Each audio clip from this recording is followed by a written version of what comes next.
બનાસકાંઠા જિલ્લામાં કમોસમી વરસાદ આવ્યો છે। દાંતીવાડા, પાંથાવાડા, દાંતા, ઇકબાલગઢ, ડીસામાં વરસાદની શરૂઆત થઈ છે।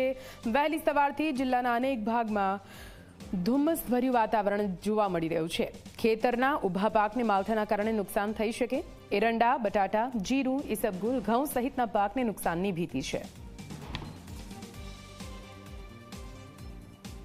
ત્યારે શિયાળુ પાકો બધા પાકની તૈયારીમાં છે, જેવા કે રાયડો છે, અમારા એરંડા છે, જીરું છે, વરિયાળી છે।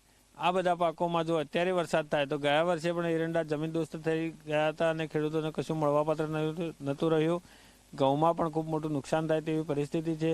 જો વરસાદ થશે તો ખેડૂતો પાયમાલ થઈ જાય તેવી પરિસ્થિતિ અત્યારના તબક્કે છે।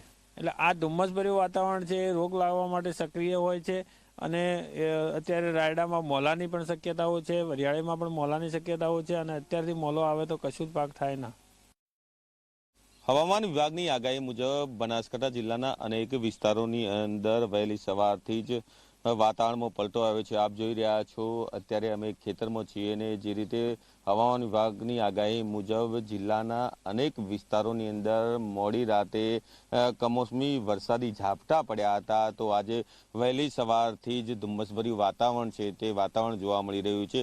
આ ધુમ્મસભર્યા વાતાવરણના કારણે વિઝિબિલિટી છે તે તો ઘટી છે, પરંતુ જે રીતે ધુમ્મસભર્યું વાતાવરણ જોવા મળી રહ્યું છે ને સાથે સાથે જે ઠાર છે તે ઠાર વિવિધ પાકો પર પડ્યો છે, જેને લઈને ખેડૂતો છે તે ચિંતાતુર બન્યા છે। મહત્વની વાત એ છે કે જે રીતે વહેલી સવારથી જ ધુમ્મસભર્યું વાતાવરણ છે, આકાશમાં કાળા ડિબાંગ વાદળો છે તે છવાયા છે, જેને લઈને જે કમોસમી વરસાદ છે તેની પૂરેપૂરી શક્યતા છે અને જેના કારણે ખેડૂતોના ખેતરમાં ઉભેલા વરિયાળી, એરંડા, રાયડા અને બટાકા સહિતના જે પાકો છે તે પાકોને નુકસાન થવાની ભીતિ છે તે ભીતિ જોવા મળી રહી છે। ચારે કોર જે આપ જોઈ રહ્યા છો કે ધુમ્મસભર્યું વાતાવરણ છે તે વહેલી સવારથી જ જોવા મળ્યું છે ને તેને લઈને જિલ્લાના અનેક પંથકોના જે ખેડૂતો છે તે ચિંતાતુર બન્યા છે। જે રીતે હવામાન વિભાગે કમોસમી માવઠાની જે આગાહી આપી છે ને જો કમોસમી માવઠું છે તે પડે તો ખેડૂતોના અનેક પાકો છે તે પાકોને નુકસાન